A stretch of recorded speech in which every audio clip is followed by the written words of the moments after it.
দীঘা মোহনায় aqua farmers and fisherman welfare ট্রাস্টের বার্ষিক রাজ্য অধিবেশন অনুষ্ঠিত হল। পূর্ব মেদিনীপুর জেলার যে দীঘা মোহনায় Digha fisherman and fish traders অ্যাসোসিয়েশনের সভাকক্ষে স্বর্গীয় বনস্পতি বিশ্বাস স্মৃতি মঞ্চে aqua farmers and fisherman welfare ট্রাস্টের 10তম বার্ষিক রাজ্য অধিবেশন অনুষ্ঠিত হল। শুভ সূচনা হয় সংস্থার পতাকা উত্তোলনের মাধ্যমে। এই পতাকা উত্তোলন করেন রাজ্য সরকারের প্রাক্তন মন্ত্রী কিরণময় নন্দ। সংস্থার আনুষ্ঠানিক উদ্বোধন হল প্রদীপ প্রজ্বলনের মাধ্যমে।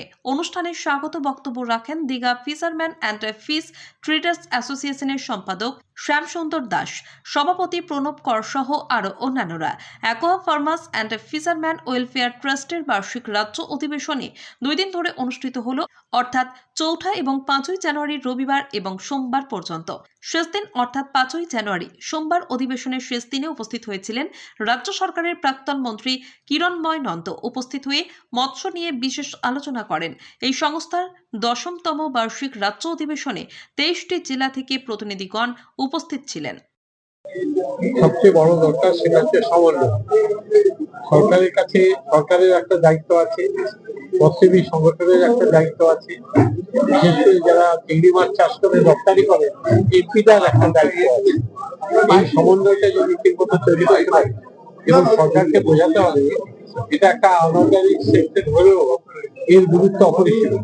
কেন সরকারের একটা বড় দায়িত্ব হচ্ছে এমপ্লয়মেন্ট জেনারেশন করা, কর্মসংস্থান এবং মৎস্য দপ্তরের মাধ্যমে পশ্চিমবাংলায় যা কর্মসংস্থান হয়েছে এবং আগামী দিনে যে কর্মসংস্থানের সুযোগ আছে সেটা যদি সরকার গুরুত্ব না দেখে তাহলে সরকারের কর্মসংস্থানের প্রতি যে দৃষ্টি দেওয়া আছে সেখানে সরকারের একটা ব্যর্থতা প্রমাণ হয়। সেই জন্য আমি আপনাদের মাধ্যমে বলতে চাই যে মৎস্য দপ্তরের এই যে দিকগুলো আজকে যে সমস্যা আছে সেই সমস্যাগুলো দূর করার ক্ষেত্রে মৎস্য চাষিদের সঙ্গে বসে আলোচনা করে মৎস্য দপ্তরের আধিকারিকরা তারা যে কাজগুলোকে গুরুত্ব দিয়ে সরকারের করার জন্য সরকারের কাছে আসবে, সরকার যেন দ্রুততার সঙ্গে ওই করছি করবো স্বয়ংবদ্ধভাবে না করে দ্রুততার সঙ্গে তার সমাধান করার ব্যবস্থা। দেখা যাচ্ছে কেন্দ্র সরকার মৎস্য দপ্তরকে বিশেষ গুরুত্ব দিচ্ছে, মৎস্যবিদের পুরস্কৃত করছে। কেন্দ্র সরকার করছে এই কারণে যে আমাদের দেশের সবচেয়ে অভাব হচ্ছে বৈদেশিক মুদ্রা, আর মৎস্য দপ্তরের মাধ্যমে কেন্দ্রীয় সরকারের যে বৈদেশিক মুদ্রার রোজগার হচ্ছে আজকে সেই বৈদেশিক মুদ্রা রোজগারের ক্ষেত্রে যদি আরো সেটাকে বাড়ানো যায় তাহলে কেন্দ্র সরকার লাভবান হবে। আর রাজ্যের মৎস্য চাষিরা তারা যদি নির্ভর হন তাহলে একদিকে মৎস্য চাষ ক্ষেত্র বাড়ানোর সঙ্গে সঙ্গে যেমন করে উৎপাদনটা বাড়বে তার সঙ্গে আমার জিডিপিটাও বাড়বে এবং আরো ব্যাপক মানুষের কর্মসংস্থান হবে। আর পরিবেশ রক্ষার ক্ষেত্রে, প্রোটিন খাদ্য যোগানের ক্ষেত্রে এবং আরো কর্মসংস্থানের ক্ষেত্রে মৎস্য দপ্তরকে গুরুত্ব সহকারে দেখার প্রয়োজন। রাজ্য সরকারের দপ্তরে মৎস্য মন্ত্রীও রয়েছেন, সেই জায়গায় মৎস্যজীবীদের আজকে এই দুরবস্থা। অনেক প্রকল্প যেগুলো চালু হচ্ছে রাজ্য সরকার সেগুলো যেমন চালু হয়নি, যেমন দেখা যায় দীঘা মোহনায় গ্রোয়িং এর কথা উঠে এলো, ফিশিং এর হয়তো একটু কিছু বেরিয়ে পেমেন্ট করে দিচ্ছে, কিন্তু আমার বক্তব্য হচ্ছে যে তার জন্য এরা তো ওনারা যে সংগঠনটা করেছে তো এই জন্যই। একজন লোক টাকা নিয়েছে, মাছ নিয়েছে, টাকা দেবে না, সে এক্সপোর্টার হোক আর যেই হোক না কেন, এটা হতে পারে না। এটাই যারা এই উদ্যোগটা নিয়ে সংগঠন তৈরি করেছেন একত্রিত হন, নিশ্চিত টাকা আদায় করতে পারবেন। এমন শুধু আমি এইটুকু বলেছি আমার এক্সপোর্টার সেখান থেকে যেটুকু সহযোগিতা করার কথা আমরা নিশ্চিত করবো। আগামী ডাইরেক্টরদের নিয়ে বা আপনাদের বৈঠক হচ্ছে, সেই বৈঠকে প্রসঙ্গগুলো হ্যাঁ নিশ্চয়ই উঠবে, আমরা সেটা বলবো। 12 তারিখ যে মিটিংটা আছে এই জন্যই হচ্ছে, এমন নিশ্চয়ই তুলবো এবং সেখানে যদি আমার যদি কিরণ উপস্থিত থাকে তো আরো ভালো হবে। এটা হবে, এটা ছাড়ছি না, আমরা করবো। চাষিরা যে প্রতারিত হয়েছে, মাছ বিক্রি, চিংড়ি মাছ বিক্রি করেছে কিন্তু টাকা পায়নি বিগত 16 সাল থেকে, এবং সেক্ষেত্রে আমিও প্রত্যক্ষভাবে যুক্ত, কেস কাচারি করেছি। আমাদের যে অনুজ শর্মা নবান্নে সেখানেও বৈঠক করেছি, অ্যাডভোকেট জেনারেলের সাথে হাইকোর্টের আমি বৈঠক করেছি, যে উনি কেস হয়েছে কিন্তু জেল হাজত হয়েছে সেই লোকের 3 মাস ধরে, তারপরে সে বেকসুর খালাস পেয়ে এখন ঘুরে বেড়াচ্ছে। চাষিদের কোনো টাকা ফেরত আসছে না, আর সে ওই টাকা নিয়েই সে কেস চালিয়ে যাচ্ছে। আর যে চাষিটা সর্বশান্ত হয়ে কেস করেছিল সে একদম কঠিন অবস্থায় চলে গেছে এবং তার ঘর বাড়িও বিক্রি হয়ে যাচ্ছে।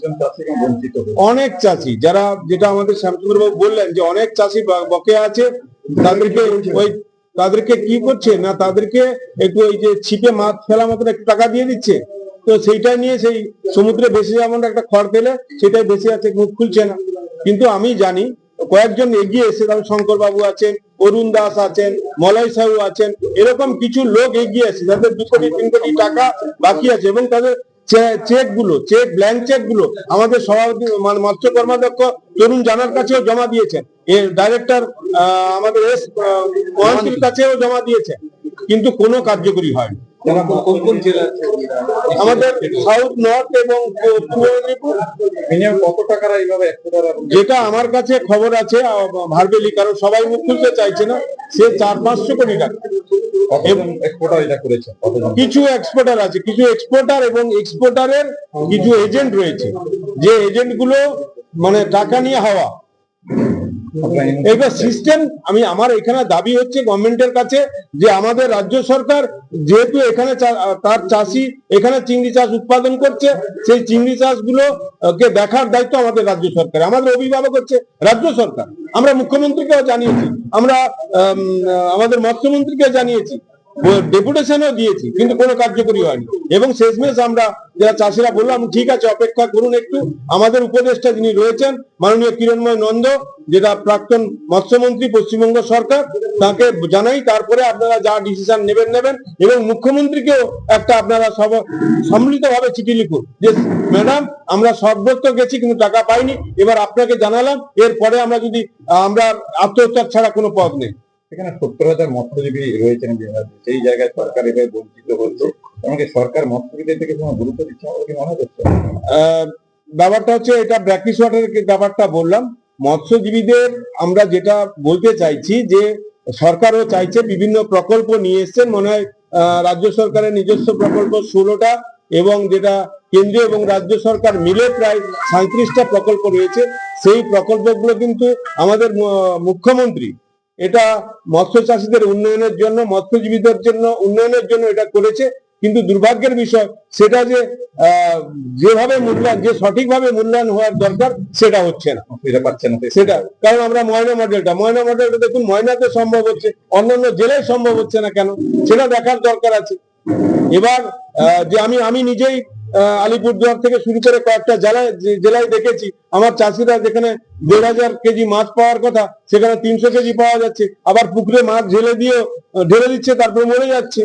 এই জিনিসগুলো আমাদের তদারকির অভাব আছে, কারণ এখানে যে অফিসাররা রয়েছেন আমাদের, বিশেষ করে আমাদের মৎস্য চাষীদের যে অভিভাবক, ফিল্ড এক্সটেনশন অফিসার বা মৎস্য ব্লক সম্প্রসারণ আধিকারিক, তারা কিন্তু মৎস্য চাষীদের কাছে, মৎস্যজীবীদের কাছে 10% সময় দেয়, আর অন্যান্য কাজে ব্যস্ত থাকেন। তাহলে অভিভাবকহীন হলে চাষিরা যা হবার হচ্ছে। দীঘা থেকে নিজস্ব প্রতিনিধির রিপোর্ট, ডিএন আপডেট।